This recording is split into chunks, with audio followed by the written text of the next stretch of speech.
Hoy les voy a contar algunas ideas sobre cómo hacer experimentos en la clase de ciencias naturales. Los experimentos son un maravilloso recurso para enseñarles a los chicos a mirar el mundo con ojos científicos.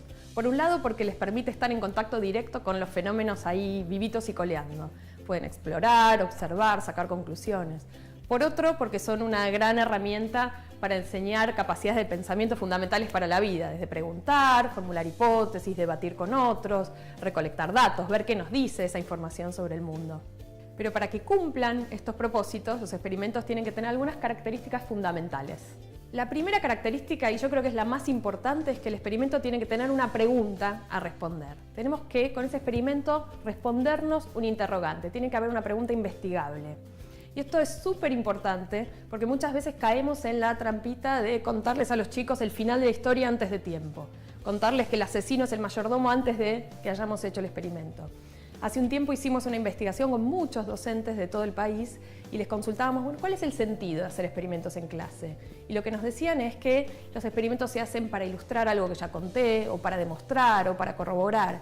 Y en realidad, si uno lo piensa, el experimento tiene un sentido bien distinto para la ciencia. Es una de las grandes herramientas para construir nuevo conocimiento.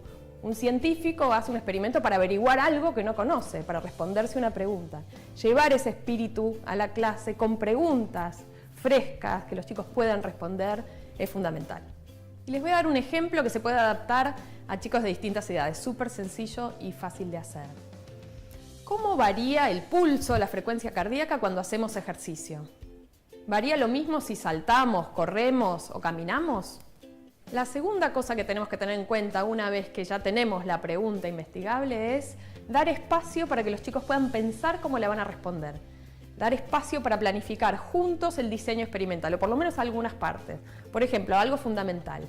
¿Cómo vamos a medir el pulso? Volviendo al ejemplo anterior. Podemos medirlo acá, podemos medirlo acá, podemos medirlo acá. El secreto de todo esto para que el experimento se convierta en una oportunidad para pensar es justamente abrir ese espacio para discutir el qué vamos a medir, el qué vamos a comparar, el cómo lo vamos a hacer con los chicos y poder debatir, bueno, cuál es la mejor forma de hacerlo. Una vez que decidimos qué vamos a medir y cómo, tenemos que pensar con los chicos, bueno, ¿qué vamos a comparar con qué? Por ejemplo, para la pregunta que teníamos. Tenemos que comparar en estado de reposo antes de hacer ejercicio, un grupo de chicos va a tener que caminar, otro grupo de chicos va a tener que saltar y otro grupo de chicos va a tener que correr. ¿Cuántos chicos hacen cada cosa? ¿Cómo nos aseguramos de que los grupos sean comparables? Y en esto de ponernos de acuerdo sobre los detalles de cómo vamos a hacer el experimento, se abren muchas oportunidades para que los chicos piensen y discutan. Por ejemplo, si tengo que hacer que un grupo salte, ¿cómo vamos a saltar? No va a ser lo mismo saltar así que así bajito. O si tenemos que correr, bueno, ¿durante cuánto tiempo vamos a correr? ¿Durante cuánto tiempo vamos a saltar? Si queremos comparar las dos maneras de hacer ejercicio, tendríamos que asegurarnos de que lo hagan al mismo tiempo. Y así con todos los detalles. Hacer experimentos tiene que ser una oportunidad de hacer trabajo intelectual, con la cabeza, no con las manos. Y dedicar tiempo a pensar en los detalles de cómo vamos a responder la pregunta es súper importante porque muchas veces en los libros de texto y en las guías de trabajos prácticos los experimentos aparecen como una receta de cocina, como un protocolo, como una serie de pasos a seguir que los chicos hacen sin tener mucha idea de por qué hacen cada cosa o para responder qué. Y entonces transformar esas recetas en actividades de indagación, de investigación, es una gran manera de que esos experimentos tengan otro sentido para construir esta mirada científica del mundo. Lo tercero que tenemos que pensar con los chicos es ¿qué vamos a hacer con esa información que recogemos? Con esas mediciones, con esos datos, con esas observaciones. ¿Cómo lo vamos a registrar? ¿Cómo lo vamos a organizar? Con eso, ¿cómo vamos a responder nuestra pregunta del inicio? Fíjense lo valioso de trabajar con datos, de enseñarles a los chicos a interpretar esa información en su formación como ciudadanos. Que van a tener que leer el diario, que van a tener que interpretar la información que reciben, ver si es confiable, tratar de darle sentido.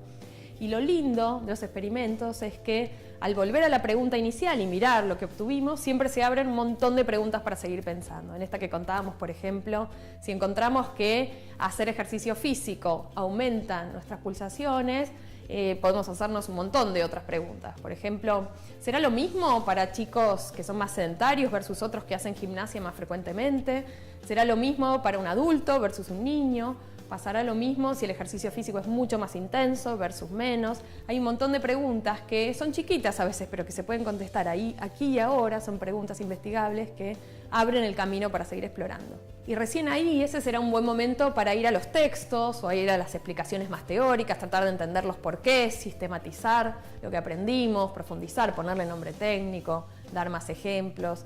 En el ejemplo que comentábamos, podemos querer contestarles a los chicos o buscar juntos información sobre, bueno, ¿por qué pasa todo esto? ¿Por qué será que nos aumentan las pulsaciones cuando hacemos ejercicio? ¿Qué pasa con nuestros músculos cuando hacemos ejercicios que necesitan más energía y por eso necesitan más oxígeno, más nutrientes? ¿Cómo será que esos nutrientes llegan, esos oxígenos llegan a los músculos, llega a través de la sangre y entonces el corazón late más rápido y esa sangre llega a mayor velocidad? Ese texto viene a responder algunas preguntas que nos hicimos con los chicos que obviamente no tienen respuesta en lo experimental, pero que lo experimental es una puerta de entrada para buscar un sentido más profundo de lo que estamos aprendiendo. Volviendo a nuestro ejemplo, una vez que encontramos que el pulso, la frecuencia cardíaca aumenta cuando hacemos ejercicio y que aumenta más cuanto más intenso es el ejercicio, podemos preguntarnos con los chicos por qué, ir a buscar información. Y aquí podemos introducir la idea de que nuestros músculos cuando hacemos ejercicio físico necesitan más energía y para obtenerla, y esto dependerá de con qué chicos estemos trabajando, de qué edad, pero podemos hablar de que esa energía se obtiene a través de combinar el oxígeno con la glucosa, que llegan a través de la sangre, y entonces por eso tiene que llegar más sangre a los músculos más rápido y esa sangre viene bombeada por el corazón y finalmente por eso es que nos aumenta la frecuencia cardíaca, ¿no? Elegí este ejemplo por varias razones. Una, porque es súper sencillo, porque no requiere nada para hacerlo. Y a veces pensamos que es más complicado hacer experimentos, que requerimos laboratorios sofisticados. A veces esos laboratorios no están en la escuela, o no están disponibles, o están cerrados, o no tenemos grandes equipos. Y vale la pena, creo yo, pensar en esos ejemplos de experiencias que justamente nos conectan con lo cotidiano, que son cosas que nos permiten reinterpretar fenómenos de todos los días, darle sentido a este por qué aprendemos ciencia para repensar y mirar con nuevos ojos nuestra vida de todos los días. Muchas veces transformar lo que hacemos todos los días no implica hacer borrón y cuenta nueva y empezar de nuevo, sino justamente todo lo contrario. Tomar lo que hacemos bien, darle una vuelta de tuerca y abrir espacios para que los chicos sean protagonistas activos de su propio aprendizaje. Y así, aprender ciencias en la escuela puede convertirse en una maravillosa aventura del pensamiento, tanto para nosotros como para los chicos.